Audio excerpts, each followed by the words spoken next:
Donc, voilà, merci Ibrahim. Voilà, Ibrahim vous a présenté la chose comme un expert du domaine, hein. C'est surtout qu'il parle le même langage que le secteur ou les secteurs dont j'ai parlé tout à l'heure. À la base, Ibrahim est ingénieur génie civil, donc et il a pu prendre donc un exemple pour vous présenter un peu plus concrètement des choses qui sont faisables. Donc, j'espère que vous avez pu voir aussi comment vous pourriez, hein, exploiter et utiliser Primavera. Bon, là, ça, c'est un peu ce que je vous ai présenté précédemment. Donc, je vais prendre le relais en disant que pour répondre à, à cette, euh, à ces offres-là, telles que nous l'avons intégrées dans notre catalogue Humanis, en fait, on a réfléchi puis on a pensé qu'il faudrait passer par 4 étapes. Hein. Et les 4 étapes, c'est quoi? Et les 4 étapes reprennent un peu ici, hein, les étapes d'ici. En gros, dans un premier temps, nous allons faire les fondamentaux. Les fondamentaux, nous allons passer par les fondamentaux, c'est-à-dire les bases méthodologiques des standards internationaux de la gestion de projet. Ça va être exclusivement, j'ai envie de dire, du PMI. Du PMI, c'est-à-dire que, bon, voilà, PMI, on a des leçons, hein, on va partir là-dessus. On fera les 5 groupes de processus, hein, où on va passer, on va dire comment on lance un projet, hein, comment on lance un projet, de quoi a-t-on besoin pour lancer un projet, comment qu'est-ce qu'il faut faire au démarrage du projet? Donc, bien entendu qu'il faut faire l'identification de toutes les parties prenantes. Ensuite, il y a la phase de planification. La phase de planification, on ira un peu plus loin, hein, planification avancée, hein, c'est-à-dire élaborer, apprendre à élaborer un WBS. Je vous ai parlé tout à l'heure de la puissance de cet outil WBS. On verra un peu la théorie de l'ordonnancement, hein, et la logique des réseaux. Hein, on va apprendre à construire un diagramme de réseau ou encore un diagramme PERT, hein, où on voit les dépendances, hein, les liens de dépendance, soit très rapidement de mettre la main ou d'identifier rapidement le chemin critique sur un projet. L'étape 3 serait maintenant la maîtrise du Primavera. C'est-à-dire, jusqu'à présent, nous avons vu de façon générale, de façon, entre guillemets, théorique, les choses, comment il faut le faire. Bien sûr, on verra des cas pratiques. On a utilisé des outils autres que Primavera pour vous montrer un peu comment on fait un WBS, comment on fait, on identifie le diagramme de PET ou les chemins critiques. Mais là, on va introduire maintenant, cette fois-ci, Primavera, hein, comme l'application pratique et technique sur le.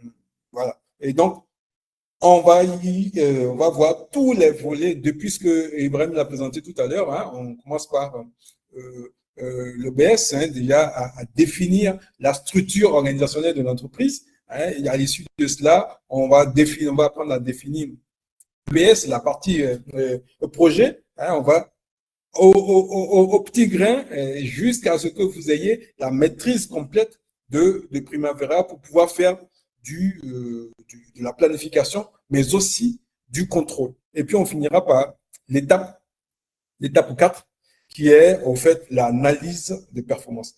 Là où on va savoir faire, on va apprendre à faire le contrôle, hein, la partie monitoring et contrôle, on va savoir faire en 2 ou 3 mouvements le dashboard, hein, le tableau de bord, avec les éléments qu'on aura à choisir en fonction de ce qu'on veut montrer à notre top management. Voilà, on va apprendre aussi à faire ça. Voilà les 4 étapes.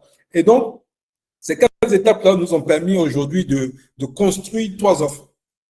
Ces 3 étapes nous ont permis de construire 3 offres. La première offre, c'est ce qu'on appelle le niveau 1, qui est les fondamentaux. Hein, les fondamentaux. Dans les fondamentaux, sur les 3 jours, nous avons, contrairement, enfin, par rapport à ce que j'ai présenté tout à l'heure, on va mettre l'étape 1 et l'étape 2. On va mettre les fondamentaux, mais on va amorcer la partie planification aussi avec. Ça, c'est les fondamentaux.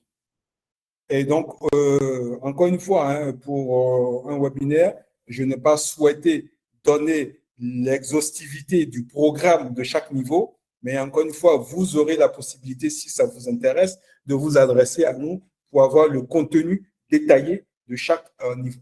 Ça, c'est le niveau 1. Le niveau 2, c'est celui où on va parler de Primavera P6. Exclusivement, donc là, c'est un peu ce que je disais ici, hein, la maîtrise de Primavera dans tous ces dans toute sa façon dans tout son contour quelque part. Hein, et c'est pouvoir posséder, maîtriser cet outil-là. Et donc, ça va être beaucoup de pratique.